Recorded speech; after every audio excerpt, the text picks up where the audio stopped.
Tudo surgiu quando a Adriana conheceu o meu trabalho ligado à robótica. E ela viu que eu era apaixonada por jogos, por games. E aí ela me fez a seguinte proposta. Wesley, que tal a gente pensar num projeto que possa desenvolver, que a gente possa integrar isso com os jovens daqui da cidade de Gurupi? O projeto já estava acontecendo, já tinha feito uma prévia, né, o início desse projeto. E ela queria expandir para outras modalidades. Então a ideia que eu achei muito bacana, não era um projeto para um evento, era um projeto pensado a longo prazo. Então assim, tinha toda uma estrutura por trás, pensando que isso pudesse ter um encaminhamento futuro. Eu me lembro de uma fala dela que ela falou o seguinte: Wesley, a gente vai começar, a gente vai tentar fazer o melhor possível e vamos evoluindo o projeto.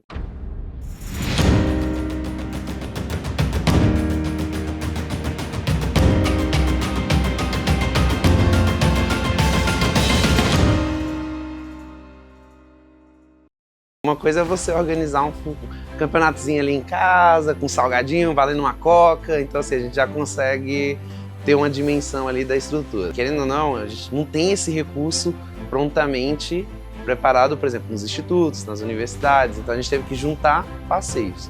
Então, como eu já estava dentro do Sistema S, principalmente do SESI, a gente foi um dos fortes parceiros que ajudou bastante nessa questão do desenvolvimento do projeto, porque principalmente a gente precisava das máquinas para fazer o negócio acontecer. A gente pensou, opa, vamos atacar por bairros, fizemos esse levantamento, vamos divulgar nas escolas, passar divulgando, na galera que conhece, grupos de WhatsApp, grupo de games que tem. A questão de ter o interbairros foi uma forma da gente criar uma etapa que a gente pudesse atender por partes, porque se a gente abrisse, por exemplo, para todo mundo que quisesse, ao mesmo tempo, você acompanhar e gerenciar 50 partidas ali acontecendo ao mesmo tempo, não dá. Depois desse processo, disso, a gente passou para a questão de organizar tabelas, a questão de ter um regulamento claro, que seja justo, que não gere aquela sensação de injustiça. A questão das premiações também, então, por exemplo, você conseguir uma premiação, muitas vezes no projeto, a escrita do projeto ela fica amarrada num tipo de só serviço, muitas vezes ele não contempla ali, então você tem que fazer algumas adaptações para que aconteça realmente e que você tenha o que você precisa. Então, muitas vezes a parte da burocrática acaba travando um pouquinho ali. A gente via pessoas com idade mais avançada, aquele grupo de jovens torcendo e tal. O cara parou, ele estava caminhando, ele para, ele olha e ele quer... Peraí, por que eles estão vibrando ali? É futebol? Peraí, é o Flamengo que tá jogando? Não, não é o Flamengo. E para o público em geral, eu acho que traz uma visão diferenciada e gera uma reflexão de falar, pô, não era só um joguinho, entendeu? Essa galera aqui, eles competem pra valer. E eu vi muitos adultos ficando encantados com soluções que crianças que não têm formação em engenharia, que não têm formação, mas que pensaram que são soluções viáveis, que são aplicáveis, e que melhoram a qualidade de vida das pessoas, que provocam a questão da inclusão. Então, por exemplo, quando um aluno criou lá um parque temático, que a vontade dele falou, na cidade precisa ter mais parques, ele colocou lá, fez uma mini cidadezinha e colocou uns parques. Ele pensou numa rampa de acessibilidade. Muitas vezes a gente tem um engenheiro, um cara formado, passou 10 anos, o cara faz um negócio lindo, maravilhoso, mas só deixa uma escada. Seria um sentimento de pertencimento. Eu acho que eles têm essa visão de que o evento se importou com eles. E 2020 foi o desafio da pandemia, que a gente teve que organizar, não podia ter os campeonatos presenciais, e a gente teve que fazer boa parte deles online. Via Meet, via YouTube, as transmissões, né? Foi um evento virtual, tinha até uma arena virtual, as paradinhas todas organizadas, a gente tinha um espaço, login lá e senha separado de administrador para poder gerir os espaços e o público entrava lá com um negócio virtual. Esperança que ia continuar assim, dentro de mim, assim, sabe? Só que como a gente depende, aí eu vou ser um pouquinho polêmico agora, de gestão pública, aí a gente precisa separar o que é uma política de governo, o que é uma política a longo prazo, né, e assim por diante. Então, uma das preocupações que eu tinha era justamente isso, que isso ficasse atrelado a uma gestão política. Aí eu estava em mudanças de planos de carreira, e aí eu falei assim, eu não estou conseguindo administrar. Então, entre fazer mal feito só pelo dinheiro, eu falei, não vai, entendeu? Não é essa a jogada, não é a proposta.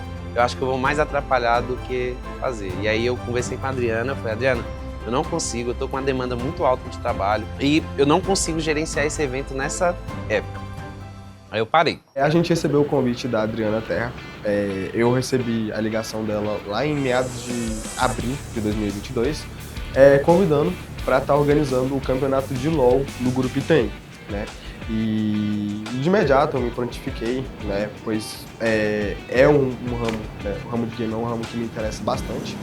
E também eu convidei o Jeremias para estar participando junto com a gente.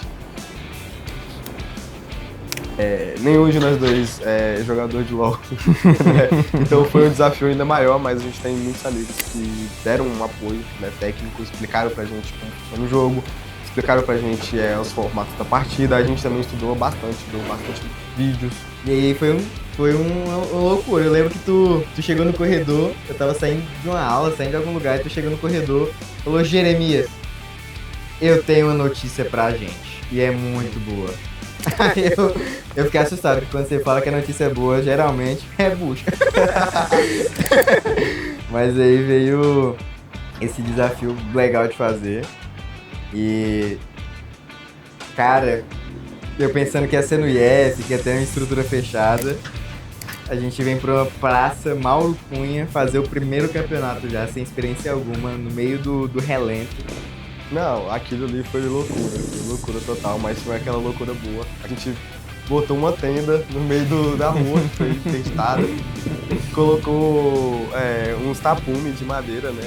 Colocou 11 máquinas, né? 10 jogadores e uma da organização Pra fazer a transmissão. Colocou uns canhões de luz, um telãozinho ali pra galera assistir. Não, e a gente colocou isso e última hora, no dia, faltando umas 6 horas pro evento, a gente começou a montar. Mas imagina, uma feira no meio dessa praça, com um monte de stand pra cá, um monte de stand pra lá, um monte de coisa, muita apresentação, tudo ligado na mesma fonte de energia. Caraca, 2022 foi... A gente começou bom, porque a gente já sofreu tudo que tinha pra sofrer. Sem equipamento, teve queda de energia, teve atraso dos jogos, dos jogadores e... Não vamos falar que foi difícil formar a equipe. A gente veio bem guiado. O Wesley passou boas dicas pra gente, conversar com os capitães. Sim. De ter regras claras e seguir, nós como organização, fazer os jogadores seguirem a risca também.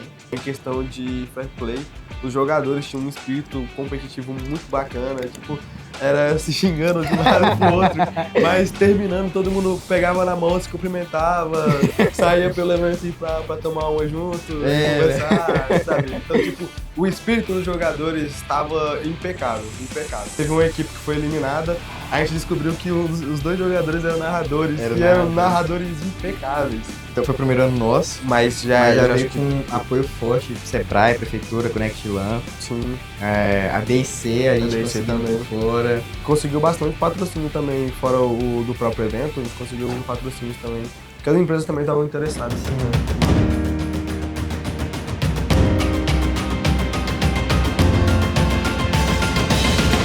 A gente perdeu logo no primeiro jogo.